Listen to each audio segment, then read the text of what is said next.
just want to say that that was an amazing, dense, great deal of information, and we could give a course on what you just presented over a number of workshops. And what I just took away from that is what a banker wants to see, first and foremost, is a very knowledgeable business owner. And I can promise you, no matter where you start out with no knowledge or some knowledge or a great deal of knowledge, you can become a very knowledgeable business owner from wherever you are starting out. It's just your own commitment to developing those tools and knowledge base. You can all do that. But let me continue with our presentation. I'm a technical assistance provider, so I'm doing my shtick. So next we have Natalie Breeze, and she's Vice President at Sovereign Bank. And Sovereign Bank lately is a wholly owned subsidiary of Banco Santander. And Natalie is as a relationship manager, and she specializes in small to medium-sized companies and works closely with the rest of her bank to provide each of those small companies and medium-sized companies access to a whole suite of products and services. She actually holds an MBA from Duke University, and she has 15 years of experience, although she looks too young to have 15 years of experience. In account management and commercial lending and microfinance. So welcome to Natalie. Hi, good morning, everyone. Let me just tell you something about the bank first, because they're employing me. I'm from Sovereign Bank, as Nancy mentioned. It's a wholly owned subsidiary of Banco Santander. Banco Santander is a bank that's headquartered in Madrid, Spain. We have 14,000 branches all over the world, and it operates in 40 countries. The history, just to give you a little bit of history, it marked its presence in the US back in '06 when it first acquired 25% of Sovereign. And then early this year, they bought the rest of Sovereign. So now we're a wholly owned subsidiary.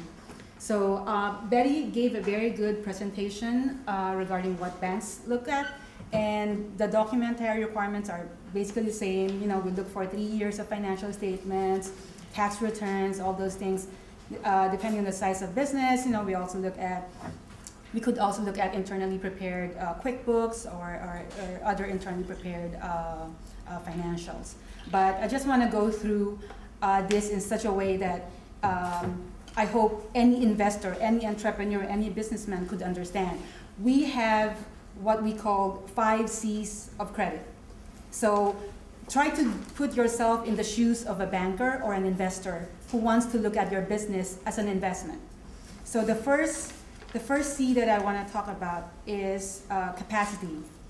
And this overlaps with what Betty was, all these C's will overlap with what the detailed requirements that Betty mentioned earlier. So capacity. Capacity meaning, are you capable to pay back the loan that you're requesting for? If you're requesting for a line of credit or a mortgage or a leasing facility, we want to make sure that you can pay it back.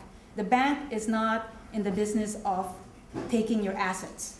We don't really want to get stuck with, you know, your furniture, your equipment, your machines. We're not in that business. We're in the business of helping you grow your business, providing the capital that you need, and in order to turn it around and pay us back. So you know what happened with the mortgage business. You know, there were some mortgage companies who just granted loans to home borrowers that just didn't have the capacity to pay it back. And that's where the problem started, was because they did not do their due diligence on the financials. So the first thing that we would want to see is you are capable of paying it back.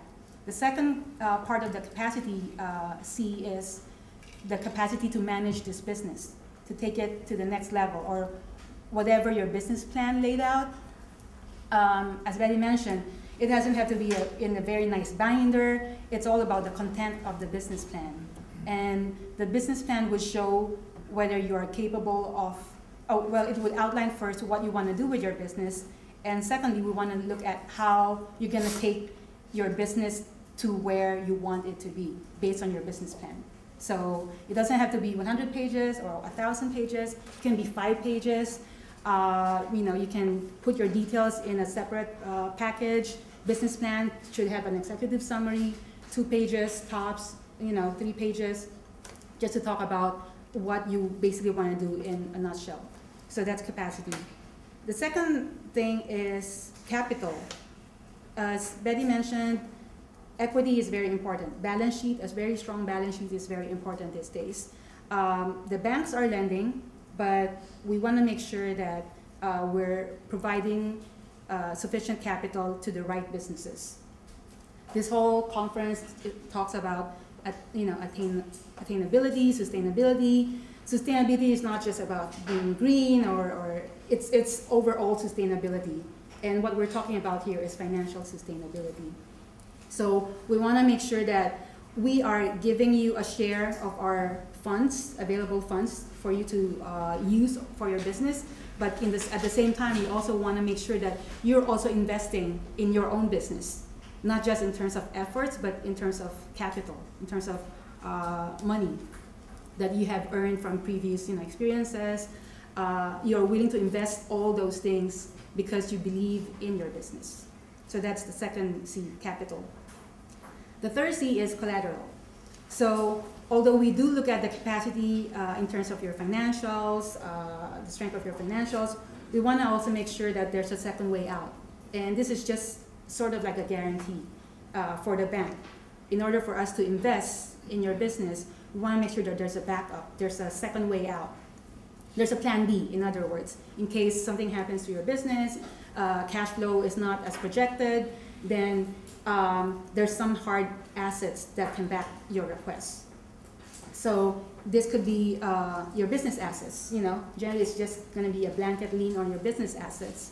A